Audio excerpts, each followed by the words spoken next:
Good morning, everyone. Welcome to another E3 2018 special edition of Boom's Pop-Up Podcast. Today, we're going to be talking about everything Nintendo. And if you've been following me for a while, you know that I'm a huge Nintendo fan, especially with the Amiibos. But I have a special guest with me today that trumps me tenfold.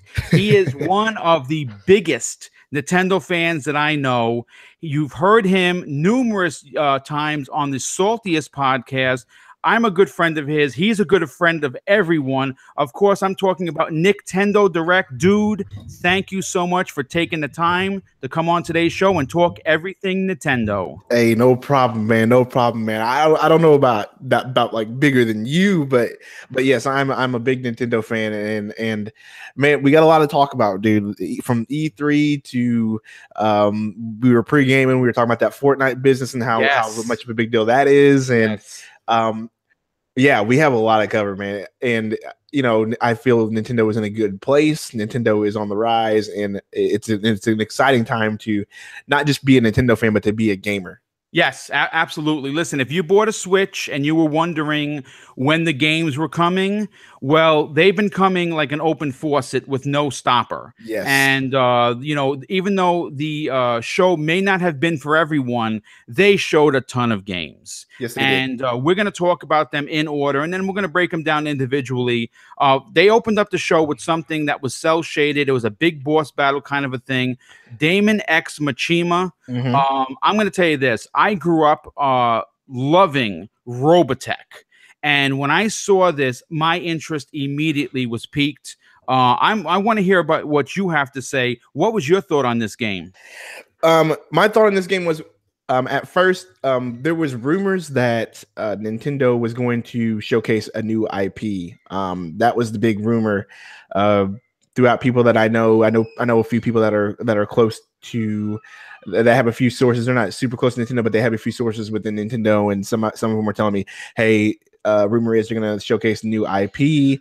And this was it, apparently. So this is basically their new IP that they have coming out. So thank Devil May Cry with mechs, pretty much. And that's exactly what it looked like. Yeah. I did get that feel. Yes, that's a good way to put it. Thank Devil May Cry with mechs, pretty much. And this is just a new idea that Nintendo has, and it's a new IP. And I mean, depending on how well it does, we may get more. We may get more of the game. But like I said, they didn't really give us too much detail. They just kind of showed off a little bit of the gameplay and gave us a quick trailer, and then they just moved on to the next subject. So it's really exciting to see a new IP on Nintendo, because once again, Nintendo that's something they have plenty of, is first party IPs, and this adds to the list. Oh, well, listen, here's the thing. When you think of Nintendo, the first thing that at least I think of is first party strength, like nobody others. Listen, say what you want about Microsoft with the Halos and the Gears, and say what you want about the Aloys and the God of Wars and the Detroits. There is no company in the entire business that has the stronger lineup when it comes to first party than Nintendo. That's the end of the story. Everything that they put out is usually a hit. They have had some stinkers. I mean, it's the truth. It happens. Yes. The last Star Fox game, for instance, I was really looking forward to a new Star Fox game, and that just missed with me as a fan. Recently, a lot of people didn't like the new Paper Mario, and yes, some flops, especially in the Wii U era. But you know, you know what? For the most part, though, they put out what the fans want to see, and that, of course, is high-powered, well-developed, thought-provoking games. Well, yeah, 100%. You know, so we're gonna move on to the next one, and this has been a big for the Switch, and it's been big if you're a JRPG fan. That's something that they do not let go by the wayside, and especially the ideology of being able to play this on the go is fantastic. And I'm talking about Xenoblade Chronicles 2, Tora: The Golden Country. it looked really good, man. It looked really good, and not only that, apparently this is a whole new world. So this people are saying like, "Oh my goodness, this is a whole new world. This is a whole new DLC." So it's not going to be within the world of the original Xenoblade Chronicles 2. It's going to be something completely different. So people are like really speculating: is this just a whole? Should have this been a whole new game? Should they just went ahead and put this out, or how should they went about it? I mean, it looks really good. I mean, there's not much more I can say about it. It just looks 100% great, and something this big that soon is crazy. Well, you know what? The other one was ginormous. So much to Right. do, so many places to go. You know what? When I saw this, I actually thought it was an expansion. Like, okay, they're gonna do it like a DLC. No, this is a game. This probably should have been called something something, and then maybe Xenoblade in somewhere in that. And that's not necessarily called Xenoblade Chronicles 2 because we've already had that. Right.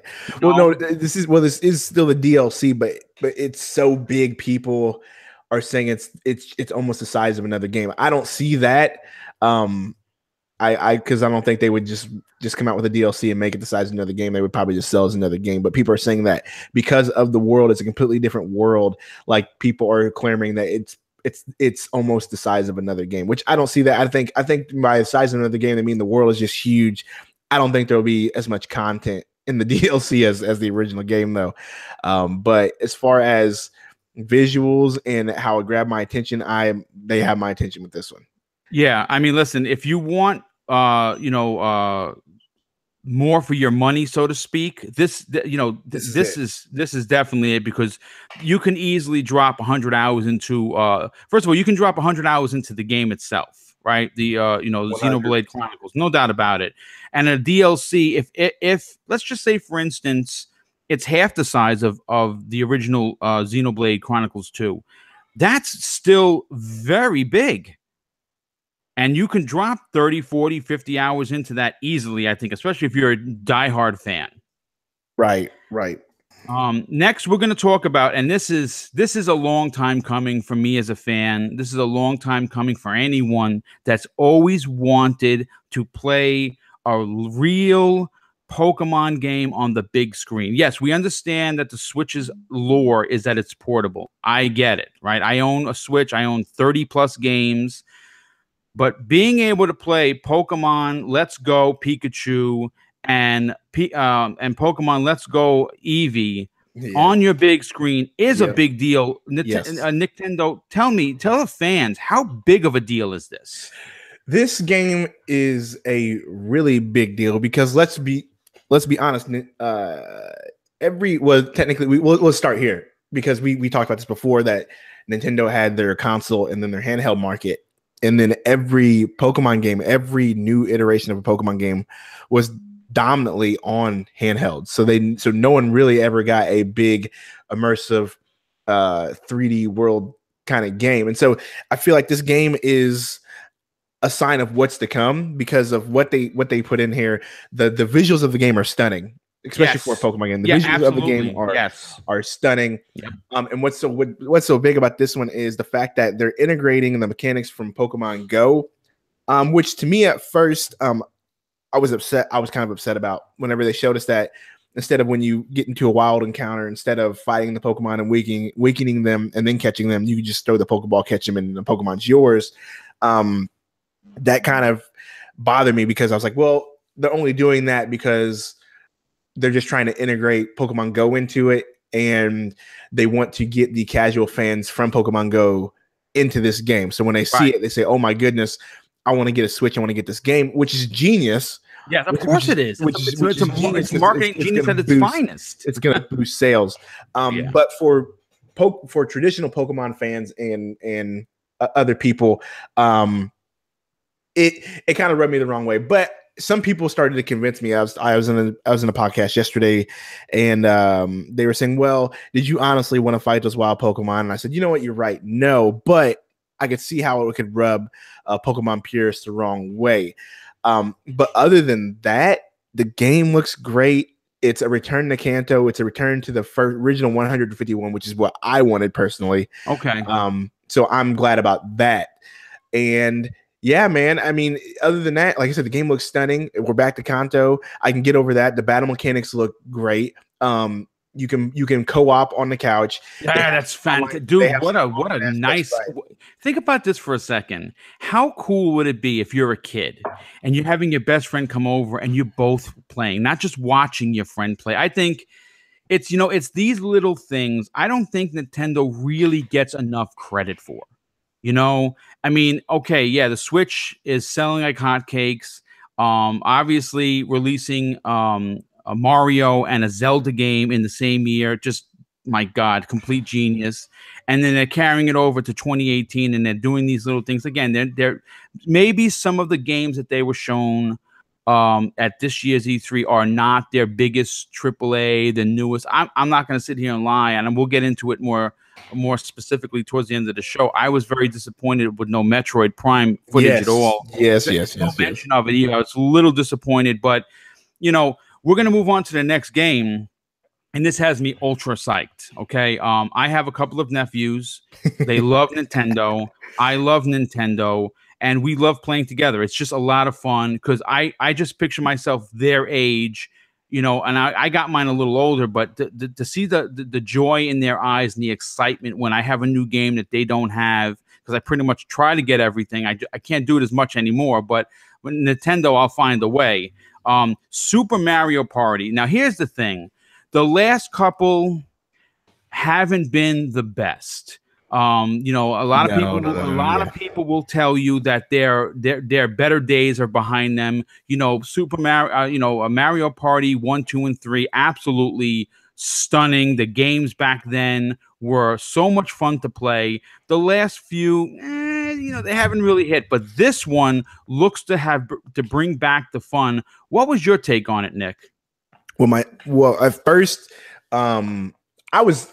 Like if because I actually was live streaming this. If you see my reaction, I literally yelled out as loud as I could. It seems like this is a conscious effort to go back to what Mario Party used to be with a new spin on it. And you can tell they didn't call it Mario Party 11 or Mario Party 12 or whatever. They literally called it Super Mario Party. So it seems like they're trying to rebrand the game a little bit. It seems like they know how people felt about the last few Mario parties, and they are saying, okay, we're going to fix it. We're going to go back to what Mario Party used to be. We're going to go back to fun. We're going to go back to the focus on the mini games and everything. And we're going to call it Super Mario Party. What really intrigued me was how the screens are going to work whenever you're not playing docked and you have multiple switches and screens. How will that work? As you could see that in the game, they kind of set the screens in a diagonal position. Yes, yeah, they almost like a click, like they put them together, right? Yeah, and they put them together, and it worked. How does that work? I'm intrigued to see that because we know that Nintendo has been working on. When the Labo came out, they were explaining the technology of your screens and in the Joy-Cons and how that works. I'm really waiting to see how that works as far as that goes for this game. That's really interesting to me. But other than that, man, like. Once again, they're bringing back another old school game. They're rebooting it. Yes. It looks good.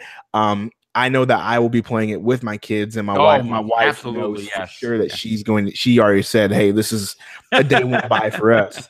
So my wife has made it clear that we are getting this game, and my kids love playing Kirby. I didn't like Kirby as much. They love playing. I bought it for my nephew the last time he stayed over, right. And I played it. And I'm not going to sit here and say I hated it, but it just wasn't my favorite. But he loved it exactly, and so my kids are the same way. They absolutely love the Kirby game. So I know when it comes to playing this game, they will be ecstatic. It's going to be a day one buy, and I know I will have as much fun as I know I will because of the mini games and it's back, and it's going to be great. It's going to be great. That's all I have to say about that. Absolutely. And you know what? Now that I have the floor, a big shout out to my nephew, Tyler. He's been doing so good in school. So, of course, Uncle Boom is going to be getting him something special. And let's hope that he enjoys it just as much as I do. And it's going to be, of course, Nintendo related because I molded that kid into being a Nintendo fan literally from the minute he came out of the womb. That kid was going to be a fan of something, and he loves Nintendo. big shout out to him. So we're gonna move on to the next part. And again, this is where you know what. Hold on, before we get to the big part, Fire Emblem, the Three Houses. Now, this is again a big title to come home simply because you're going to be playing it on the big screen or, of course, on the go. Yep. I have not been the biggest Fire Emblem fan. I have all the amiibos and I love the characters, but I don't like playing on the 3DS. I don't want to play it there. Sometimes you just want to sit in front of your couch and play on the big screen. Yep, right? Exactly. This game I'm buying. I love the lore. I love the story. I absolutely love the characters from the series. Nintendo, was this a surprise for you that we're going to finally get it on a big screen? It wasn't a surprise to me. We had rumblings and we already knew. The only answer was when. Right. And so we knew that this was coming. So now we're getting it in spring 2019. Here's my deal, man. I will be getting this. I don't know when I will be getting this. This is not like much like you. This is not on the top of my priority list. There's going to be a lot of Nintendo fans that are going to kill me for that, but this just isn't on the top of my priority list. I know how big it is for Nintendo, though.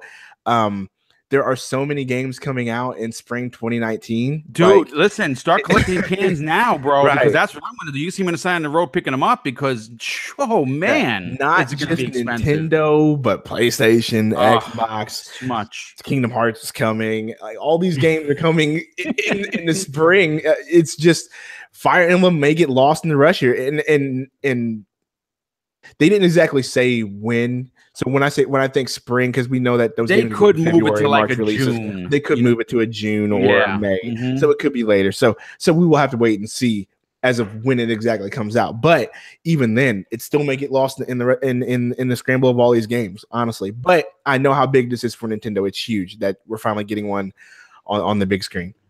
Yes. Well, listen. We're moving on to, I think the granddaddy topic of today's show. You have a lot to say, and I really want the people to hear what we were talking about pregame.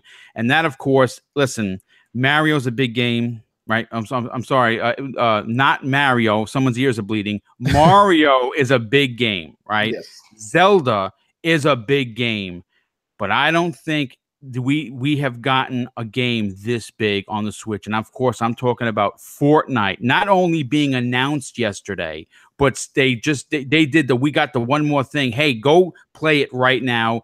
You were playing it. You were loving it. Let's hear. Tell the people your experience with Fortnite on the Switch. Okay, so we kind of knew. We kind of heard rumblings. We kind of got rumors that this was coming. There was a leaked set list from I guess Korean that were saying that Paladins was coming, Fortnite was coming, Dragon Ball FighterZ was coming, Overcooked. There was a big list of games on there, and Starlink and all this stuff, which is another one that was announced at Ubisoft, which is huge. That crossover with Star Fox, but we can get into that a little bit later. Yes, we will absolutely.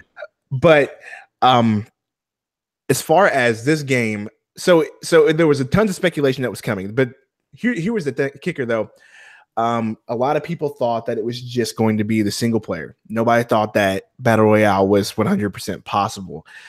So there was speculation that, well, it'll be Fortnite, but it's not going to be the Battle Royale. It'll just be the single player aspect, and people will be unhappy. And that was going around. And I remember saying, if that is the case, there will be a lot of mad Nintendo fans. But Epic came through in the clutch.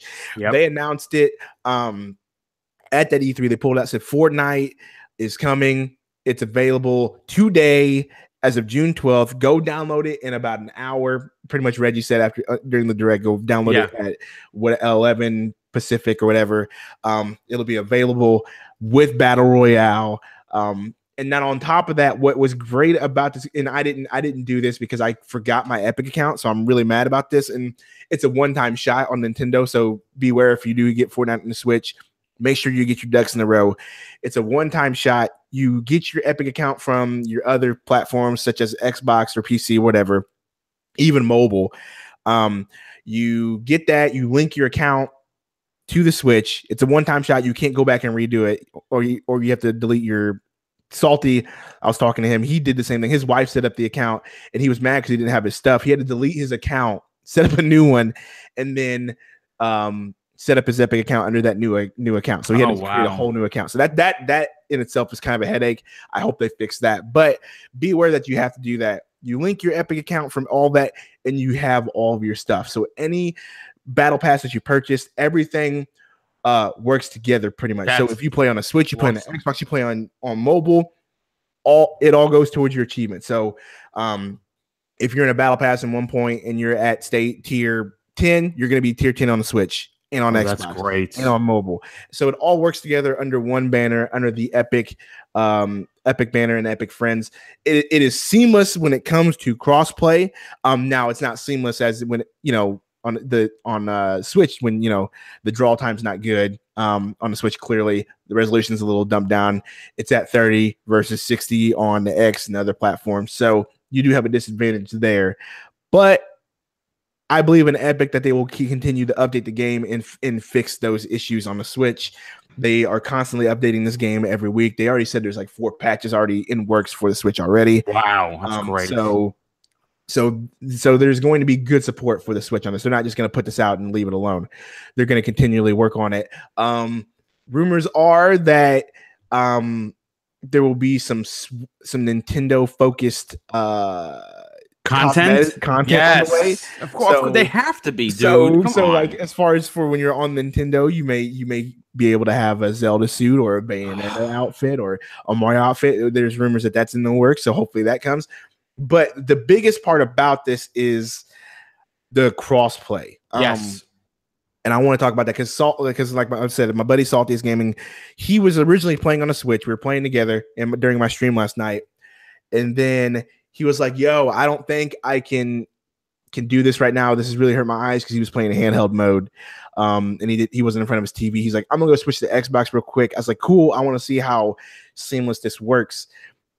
And so we had other buddies from Xbox that I knew of. So we had 2 people from Switch and 2 people from Xbox. We added each other through the Epic friends list, and it was seamless as far as joining each other's parties. So I'm playing on the Switch. He's playing on the Xbox. We're playing together.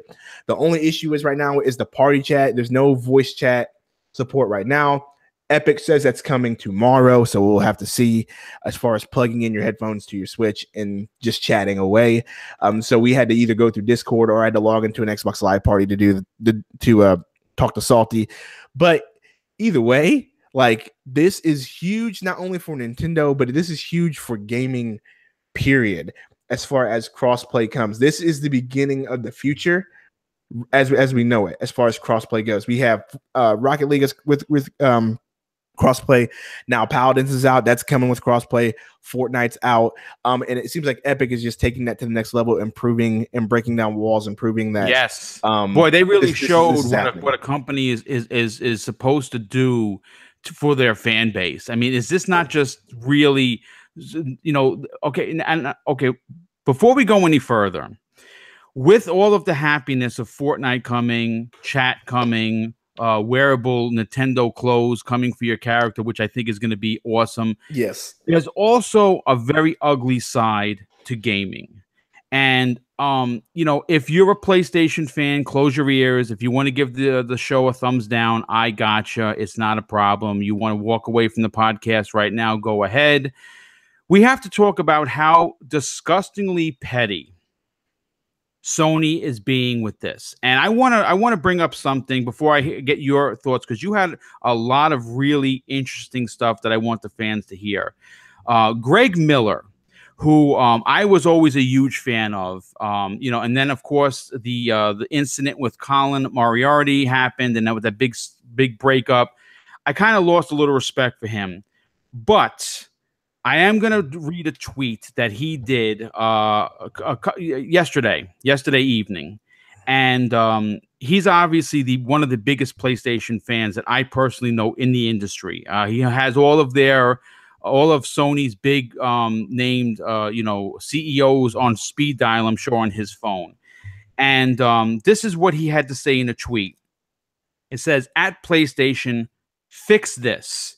Not allowing me to sign into Fortnite Switch with my Epic account because its link to my PS4 is tone deaf and points more to fear than market dominance. He continues with, it does the opposite of what you want. It makes me think about moving to Xbox for Fortnite. Now, coming from one of the biggest PlayStation people that I know in the industry, that rings volumes. Yes. Okay. Yep. And it also, again, it just really shows the nastiness and the pettiness of Sony, and that whole mantra for the players seems to be more of a line of BS than something they actually give a flying S about. Nick, Right. I want you to run with this, brother. Tell the people how you feel. It is crazy that in 2018, Nintendo is more open to sharing certain aspects of their property. We never thought that this would happen because we have seen a certain to a certain extent. Let me put that out, because we've seen Mario Rabbids, which Nintendo did not develop. That was Ubisoft.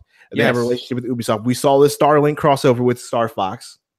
Once again, that's Ubisoft. Nintendo didn't have to do that. They let them do that. And now we see that Nintendo apparently has a great relationship with Xbox, Phil Spencer and Xbox, that they have now approved crossplay for their certain games. And on top of that, there's now rumors. We don't know if this is confirmed yet, but there are rumors that there will be Xbox property coming to Smash Brothers. I got news for you. I have an inside source to that, Nick. I have on good authority. Okay, then this is completely, take it with a grain of salt, folks. But from what I heard, we're going to get an announcement at, it's not going to be it's like their little pressers that they have, that Banjo and Kazooie are coming to the Smash. Right. So now we're getting some Xbox property, or rumor allegedly, of course, to Smash. And so now all of a sudden Xbox and Nintendo can play nice. And well, you know what, they've been playing nice all the way back from like the Wii days. And but Sony is just kind of stuck. They're gross, dude. I don't get it. Here's the deal. I don't want to be the whole bash Sony guy. I don't bash Sony. Sony has great games. Sony's they do. A great platform. They have wonderful games. I mean, we saw their E3. We saw the games they showcased. Even though I didn't like the execution of E3, I thought it was boring. But the games they showed looked great. Everything they showed was 100% wonderful. So, but this is not good for Sony, and it's not good for gaming that they would just, like, you cannot link your Epic account to another platform just because it was linked to your Sony account. That's they don't want the crossplay. Yeah. And that's 100% on Sony. That is not good, and it's just petty. 100% petty. We all know that Sony and Nintendo have kind of been at it ever since their little fallout, the history there, with the beginning with the PlayStation 1, where they were supposed to come together and make it, and then Nintendo dropped out and they made the PlayStation. And then that mishap with Samus on that what was that, Alliance game? And then fallout with Samus there, and ever since then they've been petty with each other.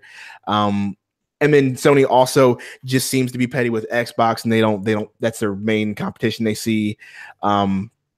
And so this just reeks of just ignorance and pettiness, and it hurts their fans. Now their fans aren't going to see that much of a big deal about it because their fans are hardcore, and they're going to just say, well, I wasn't going to play Fortnite on another platform anyway. But if you are like Greg Miller and you do have a Switch and you are a fan of Nintendo and Sony, and you want to pretty much have both accounts under one banner so you can take Fortnite on the go because it works handheld and you can play that anywhere, now you can't. Now you can't have your battle pass or anything linked up. You have to have a whole separate account for the Switch. That's just not good, and it's not consumer friendly. Not in 2018, it's not. That's for sure. Not consumer friendly. And Sony should probably take a look at this and take a look at this crossplay. This should make them take a step back and say, okay, what can we do here? What will we do here? Or maybe they'll just keep their head in the sand. Sony has so much money. They sold all the consoles. It's clear they're winning this quote unquote console war, this just generation. So it may not matter in the end. But as we saw with Nintendo, And as we've seen with Xbox, as the pockets get fatter, you know, as you get wax in your ear and you don't listen to the fans, you start to dig yourself a hole. And we could see that happening pretty soon. Hopefully that doesn't happen for Sony, because I don't ever wish for any company to do bad. We want gaming as a whole. Right. We want gaming as a whole to keep going. So hopefully Sony will listen to this, and they will listen to different aspects and say, okay, maybe we should look into this and fix it. And that's the best way to look about it. But like I said, we've seen how this goes with companies, with Nintendo, with Xbox, as these pockets get fat, as they think that they have it all under control, and they think that their fans will do everything that they want, and anything idea that they have, fans will eat on. As we see that, we've seen how that trend has gone for the other two. So hopefully this doesn't happen for Sony, but we'll see, and hopefully they listen. Well, you know what? It's a bad look. It really is. 100%. It is a PR nightmare. It is one that you would not expect the front runner of not only the industry, but this entire generation to basically do. When you're talking about not allowing, again, from I'm not technical when it comes to what they have to do to make this happen, but the way it has been explained to many gamers who are in the same shoes that I walk in is it's basically a flip of the switch, right? No pun intended. Clearly a flip of the switch. So I don't understand from a PR perspective why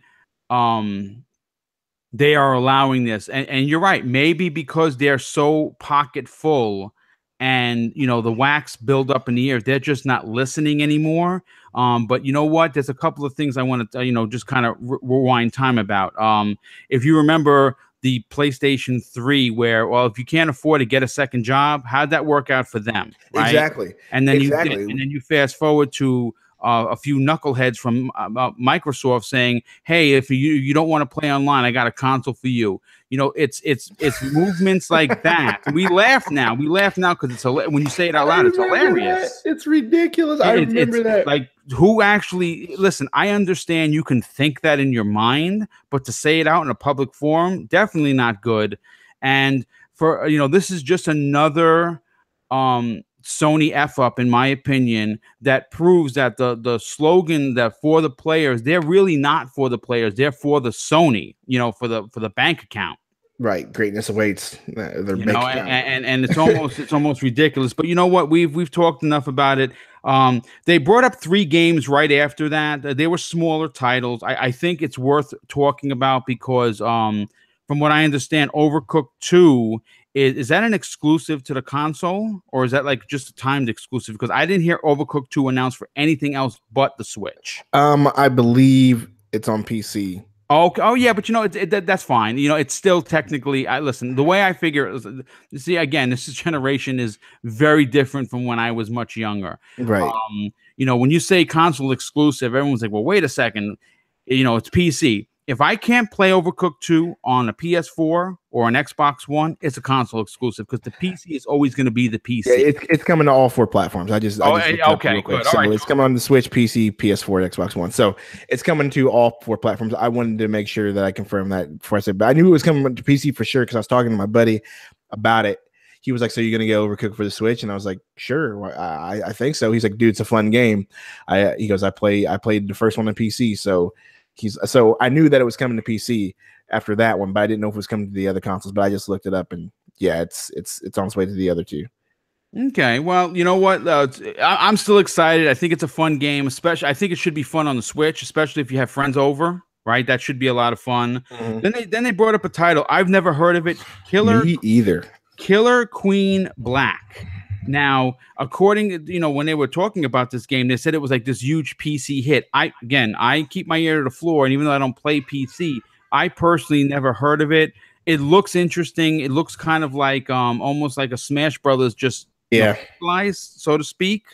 And then they brought up Hollow Knight, and I think that's a good one to talk about because that's the one I want to play. Yeah, that's the one I want to play also. I here's the thing. I have so many games in my backlog. I actually think I might own it and never have played it. Which is very possible. Yeah, it is definitely possible. So it looked very interesting. Again, one of those games that you kind of want to play when you're on the go, you're we're at the doctor's office, you know, you're sitting in your car waiting for your wife to come out of work or whatever. You bring your Switch. It looks like one of those games that'd be good to, you know, Yes. play on the go. Yeah, it looks great. The art style of this game really grabs me. It's hand drawn, so that's one Yes, thing. absolutely. I am like I have just recently, and it's because of the Switch, but I have like recently been getting into indie games and the indie scene. Like I've been doing this new thing on my channel called the Indie Showcase, where I take a game and showcase it, an indie game, only because I've been really getting into indie games, especially because on the Switch it kind of like there's so much in the eShop and there's so many indie games in the eShop, like it almost forces you to like kind of look through these games and discover them.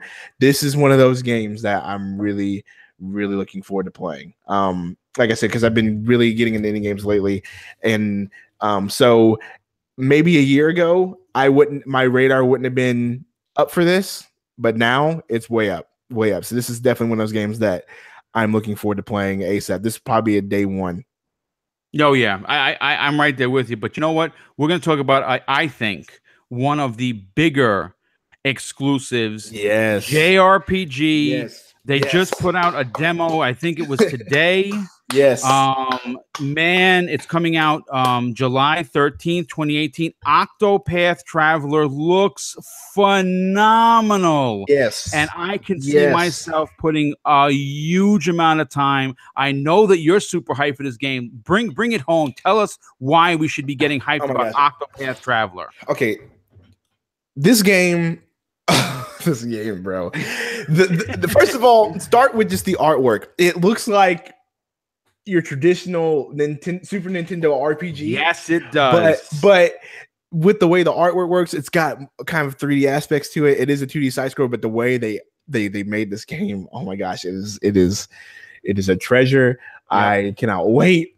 And then not only that, the mechanics in the game are what current JRPGs have. So it's not just your typical JRPG from Super Nintendo. It has mechanics and it has like decisions that you make affect the game. Oh, that's so awesome, dude. Different players, different protagonists have different abilities that you need to use in order to progress through the game and make decisions.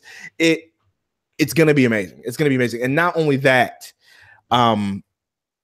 Square Enix came out and announced that they are this is what gets me hyped. They have a specific division that they just came out with for Nintendo Switch games. So they have a division that is specifically there to develop, import games, and develop new games to the Switch. So that is the partnership that they have with Nintendo. So who knows? We could get Super Mario RPG remake. We could get a Chrono Trigger remake. Oh my god! Could you imagine? Holy cow! We get. They already did a Secret of Mana remake. We can get all of these games coming to the Switch possible. But it comes with a caveat. They said we have this in the works, but it all depends on how well Octopath Traveler does. I got news for you, dude. I'm going to be doing videos. I've already said, I haven't said it publicly, but I'm going to, and when I buy this game, I'm doing a full-on review. I'm going to be walking around with this thing on my back. Hopefully I could sell a few copies because this, you know, again, I'm an older gamer. I think that's been well established, and seeing games like Secret of Mana and you know, all of the magnificent Final Fantasies that we've played over the years on the Super Nintendo, seeing a game with those kind of graphics but with updated controls, you know, you have to stand up and cheer them for making this game. And what's even better, Nick, is that this is confirmed as a Switch exclusive. Yes, and I love that. Yeah, and moving forward, the possibilities of what they can do with the Switch moving forward, depending on how this game goes. I think they know how it's going to go. I think there's tons of pre-orders that they've seen. I think they've seen the clamoring for this game. Oh, yeah. And I think they know what's coming down the pipe. And so I'm excited to see this relationship. Now, I do rein that back because we know how Square Enix kind of drags their feet with certain games, Kingdom Hearts, Fantasy 7 remake. We already know how that has gone. So to me, it kind of causes me to dial back a little bit we may get a little bit more remix. But I mean, if you told me that we're going to do a Chrono Trigger remake where we update the way it looks, we update a little bit of the mechanics, even though Sign me I up. don't think there's much you need to update with Chrono Trigger, Right? Because that game still today holds up. What is it? 20 years, 23 years later. Yeah, my brother beat that game. My brother Neo Mental probably beat that game 3-4 times. Right. It still holds up. But if you could tell me that you could get all these remakes, these are a possibility on top of original IPs for the Switch. Sign me up. This is a game that is a must buy for me. I feel like it's a must buy for anybody who's a JRPG fan. It's a must buy for anybody who's a Square Enix and a Nintendo fan. Well, 100%. I'm gonna say this. I'm gonna paint the picture for you. Now I know that you're gonna be hyped because I'm hyped. I'm getting goosebumps just talking about it. Hold on just a second. Now, the fact that they've teamed up with Square, where they have a separate division that's gonna work specifically with Nintendo to put out, JRPGs. Just bear with me for a second. Just imagine if Smash Brothers level of characters was to come to some sort of original IP JRPG for the Switch. I'm getting goosebumps just talking about it. Just imagine all of that roster of characters making its way to they're fighting the worst, enemy possible, and they make it into like a turn-based RPG, but you just have all of the Nintendo characters in a like a sprite-based game. How incredible would that be? That would be that would be amazing. Or vice versa, the characters from Octopath make it to Smash. They're eventually coming to Smash. There are so many possibilities with this relationship that it has me hyped. Big fan of Square Enix. And so this has me hyped. When I heard this news, I was upset because I was at work and I was like, no, I cannot be at work at this time this news comes out. I cannot be at work. This did not just happen, because that is huge that this happens. At least to me, I'm not going to say that this is a huge, but it's a huge deal for Nintendo though, that this happened. This is a huge deal for this relationship. So, I mean, oh man, Octopath Traveler is going to be dope in all these games and all the possibilities. And I'm glad that there's a Switch division for Square Enix now that they are focusing on that. I think they saw the numbers and they couldn't ignore it. And Square Enix from the beginning, even from the beginning of the Switch, said, we're paying attention. We're paying attention. We're paying attention.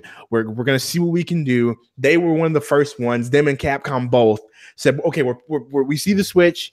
We see the potential. We're paying attention. And I think their bets are panning out. And you can see now everybody else is trying to hop on that wagon. Oh, absolutely. Now, listen, right after the announcement of the Octopath demo, they went into a really, really long sizzle reel, which I thought was fantastic. And to be completely honest, because we have, we're limited to time, I don't want to get into every game, but I do want to get into some specific games. And I really want to hear your opinion on Starlink, which, the addition of Fox, I think is a really big deal. They have a fantastic relationship with Ubisoft. I'm going to tell you this right now. I'm buying that special edition that comes with the Fox. 100%. There's no doubt about it. What is your take on first of all, were you surprised at the announcement, but were you even more surprised that Star Fox is going to be in it? Yes. I was watching the Ubisoft press conference. I was actually watching that and covering that live. And so it was going well.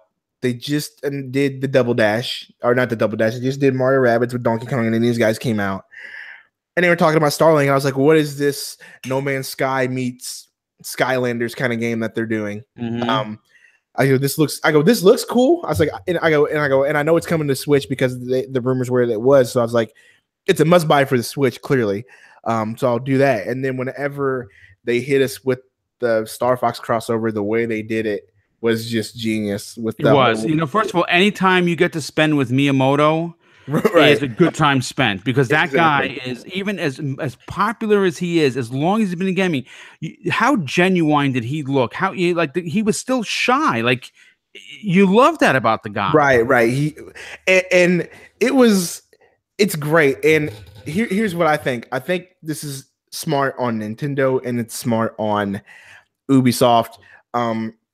Because like you mentioned before we got into here, you played Star Fox Zero and it was not the best, and so people are already kind of down on Star Fox, um, and so this is genius on Nintendo's part that somebody's making a game that is already uh flight based combat, and now they want to take your character and put the character in the game under your discretion. Might I add, they can't just put Star Fox and add any mechanic they want to. Miyamoto is in charge. He's going to say, okay, well, here's what much like Mario Rabbids, they're going to have to listen to Nintendo as far as what they put in the game, what mechanics they put in the game, abilities, stuff like that. They can't just add whatever they want to. So it's almost like this is genius on Nintendo. We don't want to make a Star Fox game, but guess what? We'll just throw Star Fox in this game called Starlink, and we know, and put it on the Switch exclusively for the Switch, and we know that fans are going to buy it. It's genius. Ubisoft's going to make a ton of money off this, and Nintendo's also going to make a ton of money off this because they put Star Fox in the game. It's 100%. Well, I mean, think about this for a second, Nick. Toys to Life are dead, right? Yes. That's a dead thing. They don't make Lego anymore. They don't do Skyland. Skylander still comes out, but it's very, very low sales. Not as popular as it used to be. And then of course you talk about the Disney Pixar stuff that kind of fell through the wayside. So for Ubisoft to be putting out a Toys to Life thing and then teaming up with Nintendo I think it's ultra smart. Yes. And it's a big deal because obviously they have a great working relationship, and then we'll move right into the Mario and Rabbids Donkey Kong DLC. That's a day one buy for me. That's an automatic day one buy. Mario Rabbids to me is one of the most underrated games that came out on the Switch last year. Absolutely, 100%. Yeah. I did not think I would like it, and I got to give credit to my wife because my wife, there was a lot of games that I didn't want to get that I ended up loving anyway. So I got to give credit to my wife, and Mario Rabbids was one of those games. The battle system was great. The mechanics, fantastic. The mechanics are great. The cutscenes, everything about that game was awesome. So whenever I heard that they were doing the Donkey Kong DLC, I was 100% in. That's just going to be more fun playing with Donkey Kong, new abilities, new levels, new enemies. It's 100%. I'm in. As far as this highlight reel goes, there are quite a few games in here that I did. And I'm looking forward to playing. I don't think Sushi Striker is one of those games that I don't want to play. I've heard from multiple people that this is going to be the way Nintendo is marketing this, and what I've heard from various people, Sushi Striker is about to be one of their big competitive hitters. And that is just surprising to me. But also it's not at the same time because it's one of those puzzles, sort of think ahead. You got to strategize. They're really pushing this one to be sort of an online competitive type game. So expect to see more Sushi Striker, even though I don't get it, but apparently it's going to. Dragon Ball FighterZ is a big one for me. Yeah, that's a big one. Yes, for sure. Absolutely big. That game, that game did well coming out. It started to kind of die off a little bit. I mean, of course, it's going to be big at Evo because it's Dragon Ball FighterZ, but the fact that they're bringing it to the Switch is just going to bolster sales for Namkai Bandai and for this game. So that's huge. The Splatoon Octo expansion, okay. It's going to be great. They're bringing in new weapons, a new story, and a new game mode to Splatoon. That's cool. Captain Toad, a port from Wii U. Yes. I think that's good. I'm buying that day one. Yes. I don't think I'll buy it day one, but I will eventually get it. Crash Insane Trilogy. That's big. That one's big. I already have that one pre-ordered. They announced FIFA 18. I don't know why. We already knew that was there. FIFA 19. That one's big. Ark Survival Evolved is another underrated big one that nobody thought would be able to come to the Switch because of the scale of that game. But as we've seen with Fortnite, all they got to do is dial back certain aspects and it'll work. And it's just Ark. It's not like it's this big online. I mean, it can be online, but as far as putting it on the Switch, I think that's great. Yes. Ark is a good one. Paladins is a one that I have already put hours on. I streamed it for about 3 hours last night. I love Paladins. I love High Res. I love Smite. And so whenever they announced that this was coming to the Switch, that was already one that I was already 100% in. So Paladins is a big one. Fallout Shelter, cool. Dark Souls Remastered. Well, that was a little vague. They said summer. They didn't give us a date, which means they're still working on that port. And it was supposed to already be out last month. So that I kind of have concerns for that one. SNK Heroines, not a fan. I'm probably not going to play that one. Monster Hunter Generations, that's big. I'm going to play that one. Wolfenstein 2, of course. The World Ends With You, of course. That's a big one. And Mega Man 11, I believe that one's going to be huge as well. And that's going to be big. Yeah, I believe that's going to be a big one also, for sure. And of course, Mario Tennis Aces. Yes, that looks, dude, it looks like more of a fighting game than it does tennis, that right? Game, when I played it, here's the thing. So when Nintendo announced the NSO, the Nintendo Switch Online, they specifically said that you will have to play their online games, and they specifically mentioned Mario Tennis Aces and Sushi Striker as two of their big hitters. And I'm thinking to myself, how are these games going to be your big competitive hitters? And then when you played the demo, you immediately said, "Oh, that's how," because it is extremely competitive. I thought it was just going to be another cheesy tennis game, but dude, there takes a lot of skill in that game. Yes, absolutely. Listen, it's going to be hours of fun, and you know what? Oh my goodness. It just drips of Nintendo goodness. Yes, like what you want in a Nintendo first-party game. You get that the minute you press the start button. You see the quality that they poured into this game, where it wasn't going to be just okay. It's just a Mario Tennis, 2019. Right. Keep it moving. Right. Exactly. And here's the thing. I know Jago. I saw him in the chat once. I don't know if he's still there. Me and him used to get in arguments about Nintendo, about how their online was trash and he doesn't look like it. And I couldn't say anything about it. I had to do nothing but agree with him. But it seems like Nintendo is finally catching up with the rest of they're turning the ship. There's no doubt about it. They're finally catching up with the NSO. They realize that, okay, in order for us to remain and have longevity, we're gonna have to have some sort of online aspect to our games and our properties. It seems like coming in the future with the NSO, which we can talk. That's a different subject. So depending on the price, how you look at it, if you think it's good, if you don't think it's good, but it seems like they're making a point to say, okay, our game's coming out in the future, and President Kimishima said that before he resigned. The focus is going to be, for most part, having online aspects to the game. So we have the Sushi Strikers, the Mario Tennises, the Splatoons. Right. Pokemon's going to have online aspects. Smash Bros. I believe when and if we get a Metroid Prime 4, that will also have online aspects to it. I think that their focus this point, and Animal Crossing in the future, because apparently they filed that's coming, and that will be more. That'll have more online aspects to it. I believe moving forward, they're starting to do that right. And on top of that, we can get to we will talk about this later, because Smash Brothers is clearly down the line. They're doing the same thing with Smash Brothers as far as. We'll just get to that later. That's another subject. We can move on to that one. Right. Well, you know what? Of course, that's going to be another one of the big ones, and it's probably going to be one of our final ones, because there really is a lot to talk about. Let's bring the fans in and try and make everyone understand. Okay, Smash Brothers in itself is absolutely one of the biggest deals in gaming today. End of story. Right? It still is. It has been since it was released. It is the only game with the amount of crossover characters in existence. There has never been a crossover this large. There's just no doubt about it. And they have everyone. And what I thought was incredible is, here's the thing. When you look at the Switch as a whole, right, as a console, not many consoles, not Sony, not Xbox, and certainly not the PC, can you say that you have a 1-to-1 ratio when it comes to a game to the system.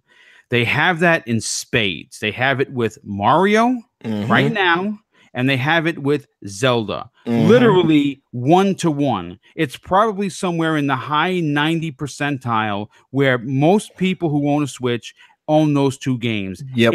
It's unprecedented how important that is. And I am saying this right now. When this game releases, they're going to sell 10 million copies before the end of the year. Easy. That is, I don't think that is a bold prediction. I think that's being safe. And that's in December. Yes. Yeah, I think that everyone who has a Switch is going to buy this game. Everyone who has a Switch will buy this game, and everybody will buy a Switch to play this game. That is correct. Now, with that said, the big announcement was that every Smash Brother character in history is going to be in this game. Nintendo, you have to tell the fan how important, how amazing is this feat for this game? This feat to have every character that's ever been in the Smash game possible to be in this game. Not on top of that, then they also just they dropped they showed they were going to have the Inklings from Splatoon, and then they dropped that bombshell that Ridley's going to be in the game, which is ridiculous. But this is huge because there were so many characters that were left out of past games and left out of the next games because how broken they were. So for them to take a step back and say, okay, we're going to take every character, we're going to rework every character, every mechanic. We're going to start giving characters their own specific mechanics. Because remember, whenever Melee came out and the originals, there was a lot of clones of other characters. They just kind of just gave them a different skin. Like Ganondorf was a clone of Captain Falcon. Yes. Pichu was just a clone of Pikachu. You get it. So there was just a lot of clones. It seems like with this one, the big deal is they're removing a lot of clone characters.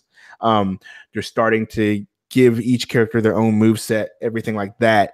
And so this is huge. This is huge to have this amount. Now they did explain you're not going to get them all off the bat. So, and by off the bat, like you have to earn them pretty much. But they did explain that the way that they did do that was they made it fun for you to play the game. So every time you're doing something, you're unlocking someone. Exactly. Yeah. You're working to unlock it. This is just absolutely huge. And as I said before, it seems like Nintendo's finally catching up to the rest of the industry, because every Smash, it seemed like every time they had an iteration, there was a new engine involved. This time around, because it came out so soon, people were saying this looks like nothing but Wii U just polished and it looks better. It looks like Smash 2.0 or whatever. Which great. You know what I'm saying? Like great. That if that's the case, great. It seems like they're at the point to where they're realizing, okay, we can't keep we can spend as much resources as we want to, but that may not be smart for longevity. It seemed they took the engine of the Wii U version, they took everything about their property and they just improved on it and polished it and made it better. And that is great. And so people are complaining because this looks like a port, but there's no way it could be a port because the roster's way bigger. No, they on the mechanics. They went through the aspects and they polished it. It's not a port. It's a new game. They're just using the same engine and they're using their same properties. And which is smart.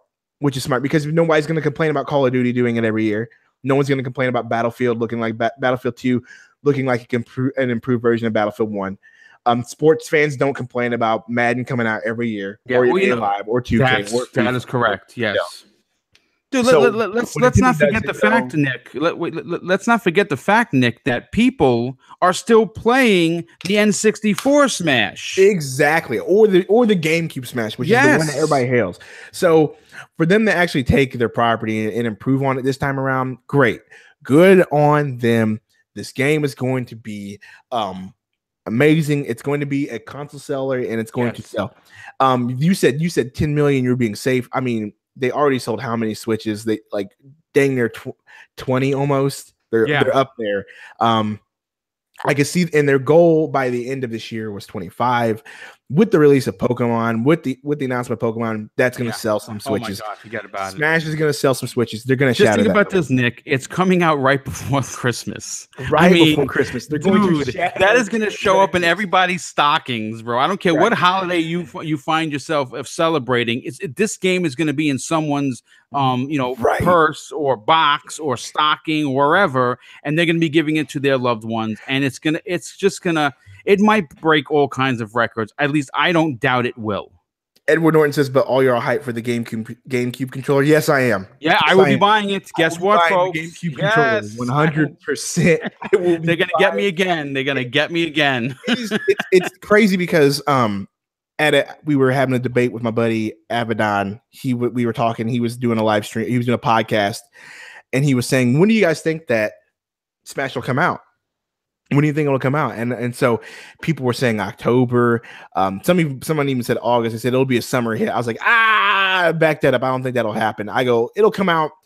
This is what I thought. I was like, this game will come out in September for them to piggyback on their Nintendo online service. That would have been genius for them to come out in September, and then, hey, here's our online service. Here's Smash. Now we got a double dip. So we're going to get the game. On top of that, now you got to get a subscription for the NSO, because you knew that as soon as that game came out, people were going to want to play that online competitively, and that was going to double dip. Yeah, I could have swore, but it's almost more genius. And I just never crossed my brain because I was too busy thinking about the online service. You mentioned it. December 6th is so close to Christmas that they will sales out of this world. I got news for you, Nick, and I'm saying this is being ballsy. This is the only game that could release day and date with Red Dead Redemption 2 and not be phased. 100%.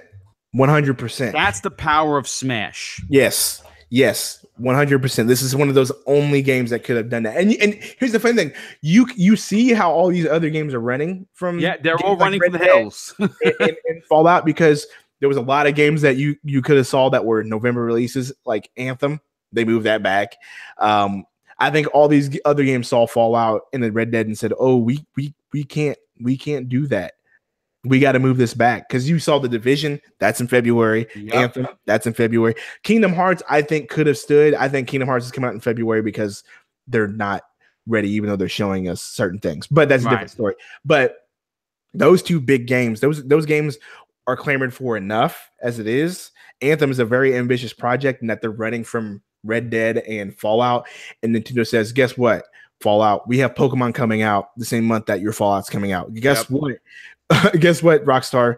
Smash is coming out the same month that Red Dead is. So Nintendo's got it going, man. Those two are the only two franchises that could compete, and they are going to compete. No, dude, listen, those are two franchises that are literally going to be making money hand over fist. But, and mind you, that's three versions now. You have obviously the Ultimate Smash, and then you have two different versions of Pokemon, which they notoriously release. Everyone, and I mean everyone, will be buying both versions. You and I both know that. Yeah. So what we're gonna do is, I want to. We're coming to the end of the show, and of course, when we talk about E3 and we talk about conferences, we also have to talk about a grade for the console. I'm going to go to my guest first. Nick, if you were grading it on a letter grade from A to Z, what would you be giving Nintendo's E3 2018 conference? I got to be honest with you on this one. There was a lot packed in there. I really feel like they should have just called this one the E3 Smash Brothers Direct instead of just the E3 Nintendo E3 Direct. Yeah. Because they announced, because there's a lot in here. Like, they announced a new IP, they announced Fortnite, Mario Party, Pokemon Go. Like, there's a lot in here that they just kind of brushed to the side. Yeah, I agree. Smash. So the execution of the Direct, to me personally, I if I had to grade the Direct by itself, just on how the execution was, I'd have to grade it probably a B minus. Okay. Just because I didn't think they needed to spend so much time on Smash, but then they kind of needed to spend so much time on Smash because there really wasn't much details on Smash after they hit us with that bombshell on the Direct.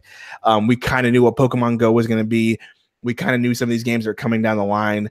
I thought that they would have spent more time on the rumored Fortnite and the rumored Paladins and the rumored Dragon Ball FighterZ, but they didn't. Starlink, I figured they'd spend a little bit more time on, but they kind of just said, well, that's already been explained a little bit. We don't need to spend much time on them, which is good. But as far as all the time is spent on Smash, I was like, man, we get it. Smash is coming. Like, let's go. Let's go. Just announce the roster. Don't announce like all the changes. You can do that during your treehouse. That would have been much better. Yes, exactly. But certainly, when they were explaining they changed the face of we changed we changed the face. Bayonetta's gun sounds different. Ryu actually stands in his fighting stance. You could have explained that during the treehouse event. You didn't have to do that during the direct. But I mean, it is what it is. But I have to give it a B- just for that, because they spent a lot of time on Smash, and I was literally like toward the end, like crossing my fingers and twiddling them and like getting really antsy, like, come on, announce something else. But other than that, it was a great direct, but B-. Okay, I'm going to give my grade, and here's the thing. If you're just coming into the podcast, I suggest rewinding it a bit after we're done and hear the excitement in my voice when I talk about Nintendo. I get excited. I'm not a fanboy, but I get excited because Nintendo is where I started. In fact, the older gamers that are in the room now or will be listening eventually will remember that's where they started.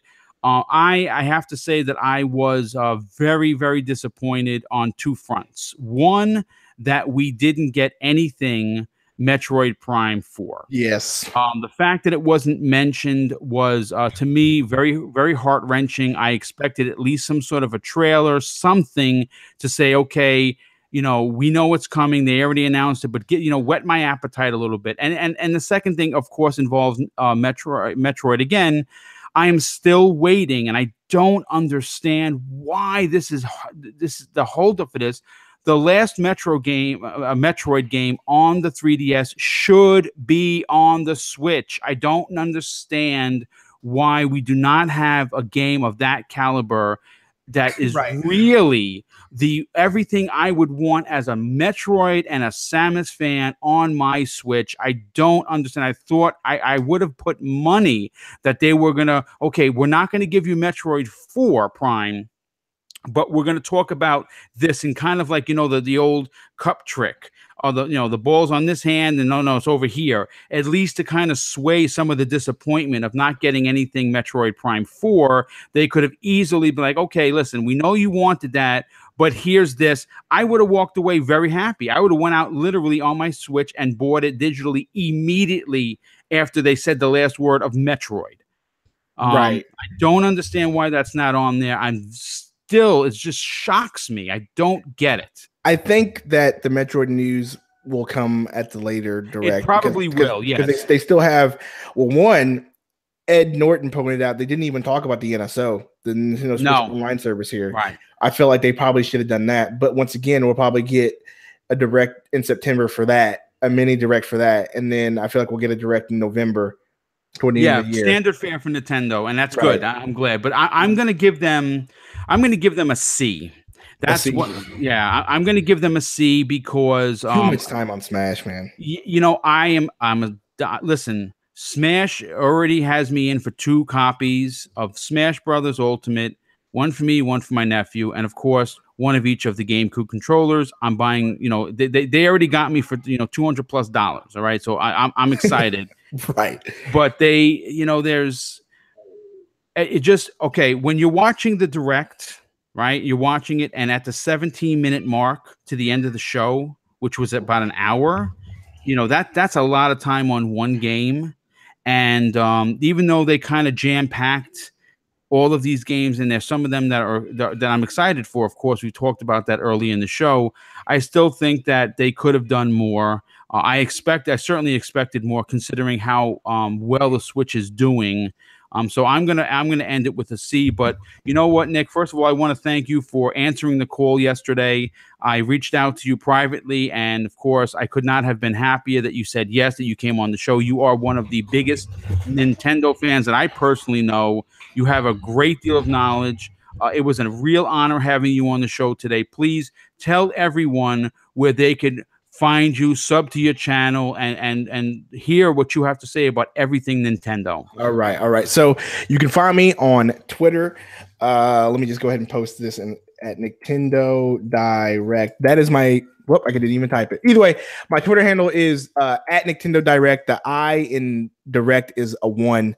Because that was already taken, by the way. But you know how that goes, and that account's not even active. So I really would love to get that But either way, and you can subscribe to me on YouTube, Nintendo Direct, youtube.com/Nintendo Direct, just like it's spelled in the chat there. For the most part, I do occasional Nintendo news. I used to do Nintendo news on the daily, but because of my work schedule, I'm always behind, so I kind of stopped doing that. So I do occasional news if it's big news that interests me, or even just news that interests me in general. It doesn't have to be just big news. It could just be anything as far as like that Square Enix news that we talked about, where they have the whole Switch division. I'll talk about stuff like that interests me. I do, at least I tried to. This E3 has kind of thrown me out of the loop. I try to do every Monday or Tuesday. I do a Nindy showcase where I take an indie game on the Switch and showcase it and do a sort of review over it. And that's every Monday or Tuesday. But the last 2 weeks I haven't done one because this E3 news has kind of thrown us off for a loop. Once E3 arrives, you just pay attention to that and you don't really pay attention to anything else or work on anything else. And so I haven't really gotten there. So that will return next week. Nice. And then, of course, every day I stream on YouTube, and I'm doing more Twitch lately. I stream there every night, and so I'm changing my schedule a little bit because I was doing Mario Kart Mondays, Splatoon Tuesdays, Wacky Wednesdays, where people voted, and on Thursdays I played what I want, and then on Sundays during the day I did Old School Sunday. Old School Sunday will still remain. Splatoon Tuesday will still remain, but as far as Mario Kart Mondays, we may get rid of that because of Fortnite and Paladins and all these games that are coming out. You only have one set of hands, right? Right. Mario Tennis is coming out. So all these games coming out, I'm going to have to start adjusting the streaming schedule just a little bit. But yes, I do that every night, late night streams because of my work schedule. It's a good time. Come hang out, sub. You guys won't regret it. I promise you. I promise you. Especially when Smash comes out. Oh, man, it's going to be that's going to be great. Listen, a big shout out to UK Dazarus. He linked both of your Twitter and your YouTube account. Thank you, Daz. Thank you. That is why he is the moderator of the universe, not the year. I've given him an upgrade. He is a good friend of mine. Please check out his Dazcast. I've been on it numerous times. He really puts out a great product. His channel is dope. Of course, I'm your host, MrBooMStickXL. If you're here, then you're probably subbed to my channel. If not, please do. I really, really go out of my way to put out constant daily content. There are no fanboyisms with me. I give it straight. I take no nonsense, and I love everything gaming. Once again, thank you to the chat. You guys were amazing. We had as many as 30, 40-something people watching. I think that is a big deal because Nintendo streams don't always hit for me. But you know what? I don't do it for clicks. I do it for the love of gaming. And once again, Nick, thank you so much for taking the time to be here. Your Nintendo knowledge is greatly appreciated. Again, all I ask is that you hit the like button. If you want to subscribe to this channel, that's greatly appreciated. Please share this link on social media so we can get the word out there. And everyone have an awesome day. Enjoy the rest of your week.